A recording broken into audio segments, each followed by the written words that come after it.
აქციების დროს დაპატიმრებულ გურამ ხუტაშვილსა და დანიელ მუმლაძეს 3 წლით თავისუფლების აღკვეთა მიესაჯათ. გადაწყვეტილება მოსამართლე ლილი მსხილაძემ მიიღო. ახალგაზრდებს ბრალად აქციების დროს 112 სამეთვალყურეო კამერების ჯგუფურად დაზიანება ედებათ. კიდევ ერთი სისხლის სამართლის საქმე მელიას წინააღმდეგ. მოსამართლისთვის წყლის შესხმის გამო შინაგან საქმეთა სამინისტრომ გამოძიება დაიწყო.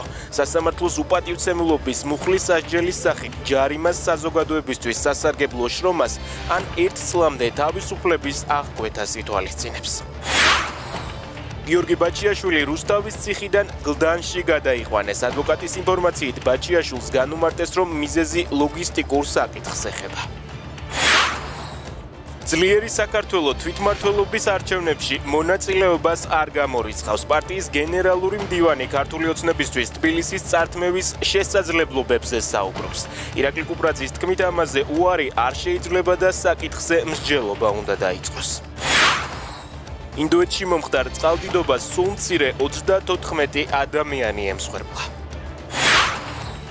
გიორგი ქოჩორაშვილი ლევანტესთან ერთად ესპანეთის ლა ლიგა 2-ის ჩემპიონი გახდა. მომავალი სეზონიდან ქოჩორაშვილი ლისაბონის სპორტინგში ითამაშებს.